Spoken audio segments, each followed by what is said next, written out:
الحمد لله نحمده ونستعينه ونستغفره ونعوذ بالله من شرور أنفسنا ومن سيئات أعمالنا من يهده الله فلا مضل له ومن يضلل فلا هادي له أشهد أن لا إله إلا الله وحده لا شريك له وأشهد أن محمدا عبده ورسوله أرسله بالحق بشيرا ونذيرا أعوذ بالله من الشيطان الرجيم بسم الله الرحمن الرحيم يا أيها الذين آمنوا اتقوا الله حق تقاته ولا تموتن إلا وأنتم مسلمون يا أيها الناس اتقوا ربكم الذي خلقكم من نفس واحدة وخلق منها زوجها وبث منهما رجالا كثيرا ونساء واتقوا الله الذي تساءلون به والأرحام إن الله كان عليكم رقيبا يا أيها الذين آمنوا اتقوا الله وقولوا قولا سديدا يصلح لكم أعمالكم ويغفر لكم ذنوبكم ومن يطع الله ورسوله فقد فاز فوزا عظيما أما بعد فإن خير الحديث كتاب الله وخير الهدي هدي محمد صلى الله عليه وسلم وشر الأمور محدثاتها وكل محدثة بدعة وكل بدعة ضلالة وكل ضلالة في النار أعوذ بالله السميع العليم من همزه ونفخه ونفسه بسم الله الرحمن الرحيم قل اللهم مالك الملك تؤتي الملك من تشاء وتنزع الملك ممن تشاء وتعز من تشاء وتذل من تشاء بيدك الخير إنك على كل شيء قدير وقال الله تعالى يوم نقول لجهنم هل امتلأت وتقول هل من مزيد وأزلفت الجنة للمتقين غير بعيد هذا ما توعدون لكل أواب حفيظ من خشي الرحمن بالغيب وجاء بقلب منيب ادخلوها بسلام ذلك يوم الخلود. محترم دینی بھائیوں اور عزیز ساتھیوں، دوستوں، چھوٹے بھائیوں اور پردے میں بیٹھی خواتین اسلام، تمام قسم کی تعریف ہوئی اس اکیلے اللہ وحدہ لا شریک لہ کے لیے لائق و زیبا ہے جس نے مجھے اور آپ کو دین اسلام جیسے عظیم دولت سے نوازا. اس اللہ تعالیٰ ہی قابل عبادت یعنی عبادتوں کی حقدار ذات ہے. اس اللہ کا ہی ہم پر بے انتہا اور بہت بڑا فضل ہے کہ اس نے ہمیں مسلمان بنایا اور جمعہ کے دن اکٹھا کیا اور دین اسلام کی تعلیمات قدم قدم پر ہماری رہنمائی کے طور پر اللہ رب العالمین نے بتاتا رہا. میرے دینی بھائی،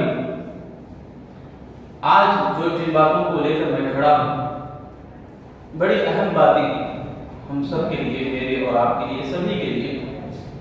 کبھی کبھی ہم اپنے آپ کو مجرم بنا کے مجرم کے کھٹورے میں بٹھانا چاہیے، مجرم کے کھٹورے میں کھڑا کرنا چاہیے. تو آج کلمہ ایسا ہی ہے. ابھی میں جو آیت پڑھی ہے سورہ آل عمران کی آیت قل اللہم مالک الملک، اس آیت کا ترجمہ یہ ہے کہ نبی آپ بتا دیجئے لوگوں کو بادشاہوں کا بادشاہ اکیلا اللہ ہے. وہ اللہ جس کو چاہتا ہے بادشاہ بناتا ہے، جس سے چاہتا ہے بادشاہ چھین دیتا ہے. عزت دینا اور ذلت دینا اسی کا کام ہے اور اسی کے ہاتھ میں تمام چیزوں کی خیر ہے اور اسی اللہ رب العالمین کی قدرت میں ہر چیز کی قدرت ہے. ہر چیز کی، ہر کام کے، ہر چیز کی حرکت اسی اللہ کی اجازت سے ہوتی ہے. ان اللہ علی کل شیء قدیر. تو ہم دیکھتے ہیں جہاں پر میں اور آپ بیٹھے ہیں، جس جگہ ہم جی رہے ہیں، جس ملک میں، ہندوستان میں، اسلام یہاں آنے سے پہلے کچھ حالات ہم جائزہ لیں گے. اسلام کی تاریخ کے اوپر اگر نظر دوڑائیں گے، مختصر اگر دیکھیں گے، اللہ کے نبی صلی اللہ علیہ وسلم ابتدائی سے یعنی شروعات سے ہی، بچپن سے ہی اللہ تعالیٰ نے ٹریننگ دیا نبی بننے کے لیے. بکریاں چراتے تھے چند خیرات کی عوض میں، بکریاں چراتے. پھر اس کے بعد ایسا ماحول یعنی اللہ تعالیٰ نبی صلی اللہ علیہ وسلم کی تربیت ایسے کیا کہ ایک دم پاک دامن تھے. اللہ کے نبی صلی اللہ علیہ وسلم گناہوں کو پسند نہیں کرتے تھے، لوٹ مار کو پسند نہیں کرتے تھے، بے عزتی جو مکے کے اندر رہتی تھی اور جو سر چڑھ کے بولتا تھا ظلم، ان تمام گناہوں سے اللہ کے نبی بیزار تھے، غار حرا میں اپنے آپ کو پناہ دیتے تھے۔ یہ خود تربیت ہے ایک نبی کی، اللہ کے نبی خود اپنے آپ کی تربیت اس طرح کرے، نبی بنائے گئے۔ اس کے بعد اللہ کے نبی صلی اللہ علیہ وسلم مدینے کو گئے، ہجرت کرے، تو وہاں سے چہار رام عالم یعنی چہار جانب دین اسلام پھیلا، دین اسلام بڑھا۔ اس کے بعد اللہ کے نبی صلی اللہ علیہ وسلم کے بعد خلفائے راشدین، چار خلفاء جو ہم مانتے ہی جانتے ہی، یعنی اللہ تعالیٰ نے جن کو جنتی ہونے کی سرٹیفکیٹ دے دیا دنیا ہی میں، اللہ کے نبی صلی اللہ علیہ وسلم 8 مرتبہ ان سے ان کے بارے میں خوشخبری سنائی۔ ابو بکر صدیق، عمر بن خطاب، عثمان بن عفان اور علی بن ابی طالب رضی اللہ عنہم اجمعین، ان تمام کے بعد اموی خلفاء 90 سال تک ان کی سلطنت رہی۔ پھر عباسی خلافت آئی، ان کی حکومت بھی بہت دیر تک رہی۔ انہی دنوں میں اسلام داخل ہوا ہمارے اس ملک ہندوستان کے اندر، اسلام داخل ہوا بھارت کے اندر، اسلام داخل ہو گیا، مگر ایک منظم انداز سے، ایک ترتیب سے جب داخل ہوا تو لانے والے، اسلامی لشکر کو لے کر داخل ہونے والے محمد بن قاسم رحمہ اللہ، یہ جب اسلام کے لشکر کو لے کر ہندوستان میں داخل ہوتے ہی ان کے آنے کی بھی ایک وجہ ہے، ایک ریزن ہے۔ جس ملک کے اندر، بھارت کے اندر، راجہ داہر ملک ایک غیر مسلم تھا جو پریپالنا وہ کرتا تھا، وہ اس کے ماتحتی میں بہت سارے لوگ ظلم ڈھا رہے تھے، مظلوم تھے، چیخ و پکار ان کی تھی، وہ پکار کے کہہ رہے تھے کہ ہمارے مظلومیت کو دور کرنے کے لیے کوئی آئے، ہمارا مسیحا بن کے کوئی آئے۔ ان کی جو دلوں کی آہیں تھی، ان آہوں کا جواب محمد بن قاسم علیہ الرحمہ۔ دراصل میں آپ کو ذرا اور پیچھے لے جاؤں، محمد بن قاسم وہ کہاں کے تھے میں ابھی بتاؤں گا تاکہ ہمارے کو پورا خطبہ سمجھ میں آئے، پوری بات ہمارے کو اچھی طرح سمجھ میں آئے۔ ذرا احساس سے سنیں گے تو سمجھ میں آتا پورا جمعہ، ہمیں کیا ہی کس حالت میں ہیں، ہمیں پورا سمجھنا پڑے گا، پورا جمعہ شروع سے لے کر آخر تک غور سے سننا ہے انشاءاللہ۔ اللہ ہم سب کو سمجھنے اور جو باتیں سنتے قرآن اور حدیث کی باتیں عمل کرنے کی توفیق عطا فرمائے، آمین۔ تو میرے بھائی محمد بن قاسم کہاں والے معلوم ہے؟ طائف کے رہنے والے، طائف معلوم ہے اللہ کے نبی جہاں گئے تھے ان کا استقبال کیسا ہوا تھا؟ پتھروں کی بارش سے ہوا تھا۔ نبی صلی اللہ علیہ وسلم لہولہان ہو گئے تھے، جس دین کو دینے کے لیے، جس دین کو پھیلانے کے لیے لے گئے تھے، وہی کے لوگوں میں سے ایک محمد بن قاسم پیدا ہو گئے، ہندوستان میں اسلام کو پھیلانے آ گئے۔ کیوں؟ دیکھو دعا اللہ کے نبی نے کی تھی، اللہم اہدی قومی فإنہم لا یعلمون۔ طائف کے منظر میں، طائف کے ماحول میں بے ہوش ہو کے گرے اللہ کے نبی، خون پورا جسم، بدن پورا لہولہان ہو گئی، پاؤں چپک گیا تھا جوتی میں خون سے۔ اس قدر تکلیف سہنے کے باوجود اپنے دل کے اوپر قابو کرتے ہوئے نبی صلی اللہ علیہ وسلم کے پاس فرشتے آ کے بولنے کے باوجود کہ اے نبی آپ حکم دیجئے ان دونوں پہاڑوں کے بیچ میں جو طائف وادی ہے چکنا چور کر دیں گے ہم، آپ حکم دیجئے۔ اللہ کے نبی نے کہا نہیں، ان کی قوم میں سے کوئی، یعنی مجھے امید ہے ان کی قوم کے لوگ تو ہی ایمان لائیں گے۔ اسی قوم سے تعلق رکھنے والے 1000 سال کے بعد سبحان اللہ محمد بن قاسم کی شکل میں ہندوستان کو فتح کرنے کے لیے، ہمارے اس ملک بھارت کو فتح کرنے کے لیے آتے ہیں۔ دیکھو ریزن کیا ہے؟ ریزن کیا ہے؟ ظلم ہے۔ راجہ داہر کے زمانے میں پورے غیر مسلم ہیں، مسلمان ہیں، بہت سارے لوگ ظلم کی چکی میں پیسے جا رہے تھے۔ اس ظلم سے دور کرنے کے لیے محمد بن قاسم اور اسلامی لشکر داخل ہوا۔ اس کے بعد کئی 100 سال تک کوئی ظلم نہیں، کوئی بادشاہ، کوئی حکومت ایسا نہیں تھی۔ پھر اس کے بعد انگریز آئے، انگریز ایسے ہی تجارت کے نام سے داخل ہوا، پورے بھارت کو ستیہ ناش کر کے رکھ دیا، وہاں ظلم کے اڈے گاڑ دیے، وہاں اس قدر ظلم پھیلایا۔ میں آپ کو ایک حوالہ دیتا ہوں، سورہ بنی اسرائیل، سورہ نمبر 17 آیت نمبر 5 ہے، 5 6 7 8 4 آیت آپ پڑھ کے دیکھیں، ہمارے ملک کا، ہمارے اس بھارت کا نقشہ نظر آ رہا ہے۔ اللہ رب العالمین نے ایک اچھے انداز میں بیان کیا۔ میں پہلے ایک ترتیب بتا دیتا ہوں، ہندوستان میں جو بھارت میں جو حکومت چلی، پھر اس کے بعد کیا ہوا؟ انگریز داخل ہوا۔ انگریز سے ٹکر لینے کے لیے مسلمانوں نے سب سے زیادہ خون بہایا، یعنی سب سے زیادہ مسلمانوں کی حکومت بھی ایک 1000 سال کے لگ بھگ 850 سال سے زیادہ مسلمان یہاں حکمران تھے. اس کے بعد پھر دیکھو انگریز جو برٹش جو آئی ہندوستان ملک بھارت میں, یہاں پر مسلمانوں کی حکومت چل رہی تھی. جو فوج لے کے برٹش آیا, انگریز آیا, انگریز بھی طاقت میں کسی سے کم نہیں تھا. اب یہاں مسلمانوں سے بھی جو ٹکر لے رہا ہے, مسلمانوں کو ختم کرنے کی جو سازش کیا, مغل خاندان, مغلیہ دور چل رہا تھا, جو آخری بابر نامی بادشاہ, آخری بادشاہ, ان کے بادشاہ کے زمانے میں یہ حکومت ختم ہو گئی مسلمانوں کی. پھر اس کے بعد وہاں جیسے میسور کے اندر ٹیپو سلطان, ایک نظامی خاندان حیدرآباد میں, اس طرح سے وہاں چھوٹے چھوٹے جو نظامی حکومتیں چل رہے تھے, بادشاہ اپنے اپنے نظام چلا رہے تھے, پریپالنا کر رہے تھے. وہاں پر بھی انگریز آ کے ہلکا ہلکا انہی کو بھی ختم کر دیا, وہاں سے بھی اپنی سب کو مٹا دیا, مسلمانوں کو, وہاں کی حکومتوں کو مٹایا اور پورے بھارت میں انگریز کا سکہ جما دیا. پھر اس کے بعد کیا ہوا, 1940 پر 40 پر 7 میں 1000 سال سے 100 سال سے ہی یہاں لڑائیاں جھگڑے چل رہے تھے, انگریز سے وہاں لڑنا یہاں لڑنا. اس کے بعد آخر کار 1947 کے اندر سب سے زیادہ مسلمانوں نے خون بہایا, سب سے زیادہ, سب سے پہلے بھی مسلمانوں نے آگے بڑھا, اس بھارت کو کھڑا کر دیا. تو میرے بھائیوں, اب میں سورہ بنی اسرائیل کی آیتوں کا نقشہ بتاتا ہوں. اولی بأس شدید فجاسوا خلال الديار, یہاں سے پوری بات اللہ تعالیٰ بیان کر رہا ہے. کیا بول کے بات, اس کا خلاصہ میں آپ کے سامنے رکھتا ہوں. آپ پڑھو انشاءاللہ. کیا پڑھیں گے انشاءاللہ, وعدہ ہے تمہارا. پڑھ کے دیکھیں, جمعہ ختم ہوتے ہی جاؤ اور اپنے گھروں کے اندر جو ترجمے کا قرآن ہے اس کو اٹھا کے دیکھو. سورہ نمبر 17 ہے, آیت نمبر 5, 6, 7, 8 تینوں آیتیں پڑھو, آپ کو کھلے طور پر سمجھ میں آ جاتا ہے. حالات جو ماحول ہمارا ہے آج, ماحول جیسا آج ہمارا ہے, وہ ماحول پورا اللہ تعالیٰ ان آیتوں کے اندر نقشے کے طور پر رکھ دیا ہے. کیا کیا حالات ہمارے بگڑے, کب سے بگڑے, طلاق نکاح سے شروع ہوئے, دھپا دیتے ہوئے داڑھی کے اوپر آئے, مسجدوں کے لاؤڈ سپیکر کے اوپر آئے, اذان کے اوپر آئے, حجاب کے اوپر آئے.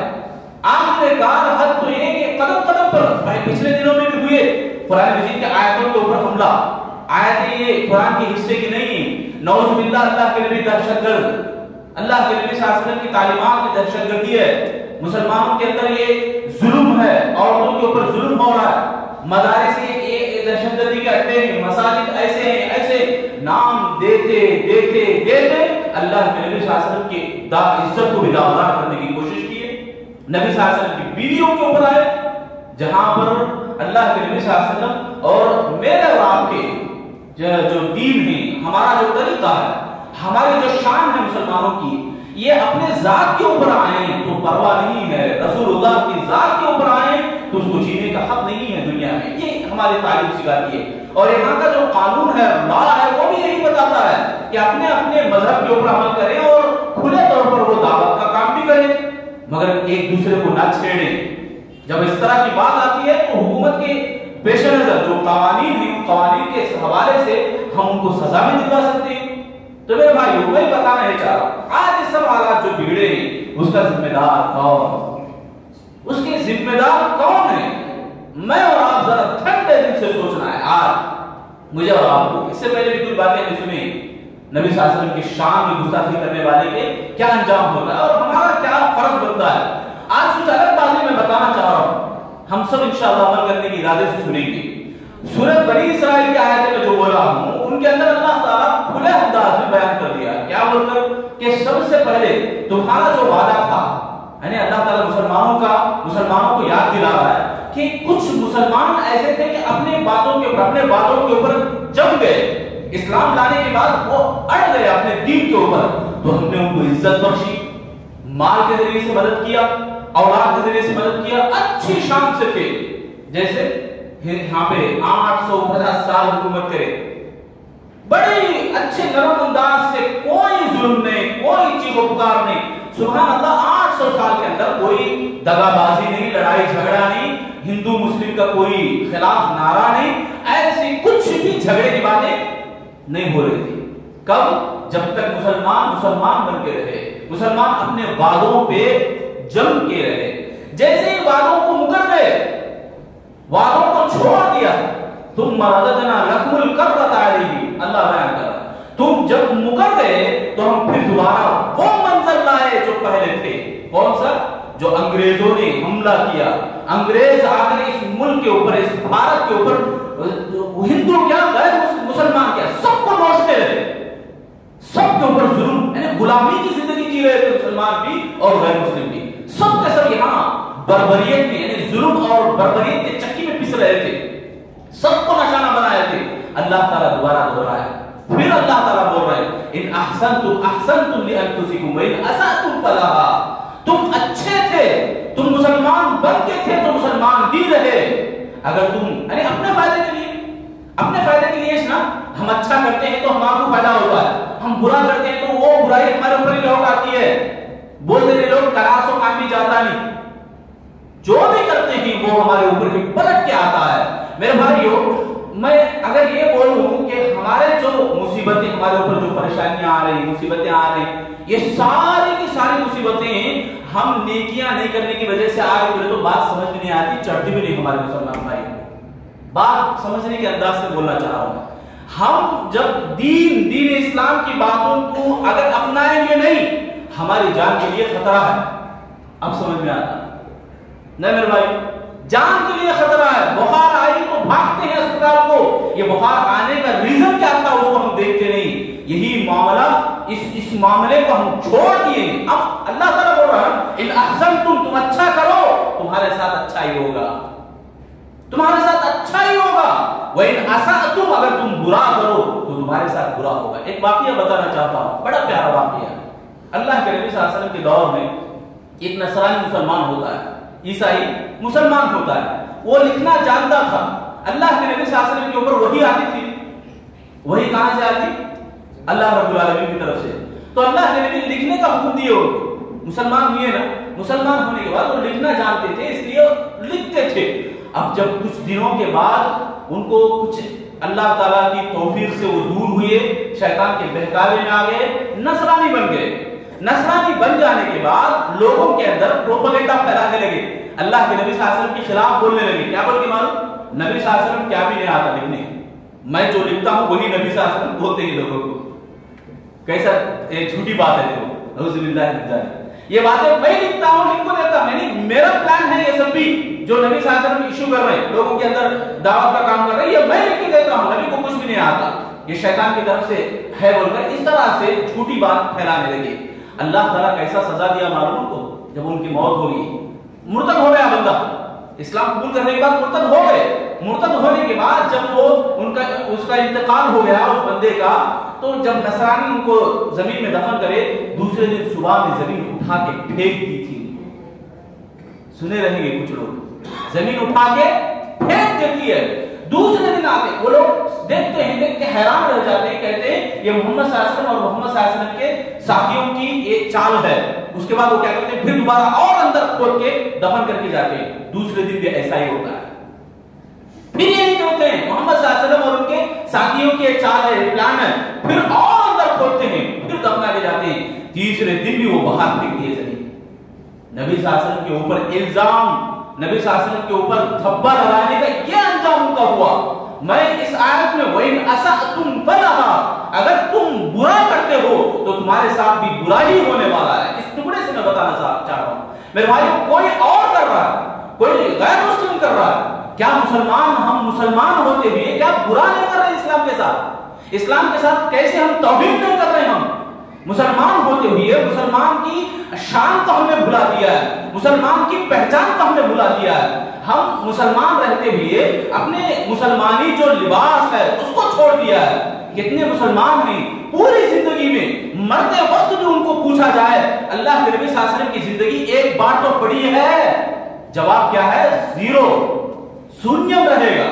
میرے بھائیو، ابھی بھی میں آپ کو پوچھ رہا ہوں، کیا آپ نے کبھی ایک مرتبہ تو بھی اسلام کے جو موجد ہیں، اسلام کو جو پھیلانے والے ہیں، وہ رسول اللہ محمد عربی صلی اللہ علیہ وسلم، ان کی زندگی کے بارے میں آپ کو کتنا معلوم ہے؟ کیا یہ توحید نہیں ہے؟ کیا یہ برا کرنا نہیں ہے؟ میرے بھائی میں سوال کر رہا ہوں آپ سے، بولو جواب دو کہ برا نہیں ہے یہ توحید نہیں تو کیا ہے؟ آج کوئی توہین کر رہا ہے تو مسلمان اپنے کپڑوں کو پھاڑ کے بول رہا ہے، اپنے سینے کو تان کے کہہ رہا ہے کہ اللہ کے نبی کی توہین وہ کر رہا ہے، وہ ہم ان کو سزا دیں گے۔ اچھی بات ہے آپ بول رہے ہیں،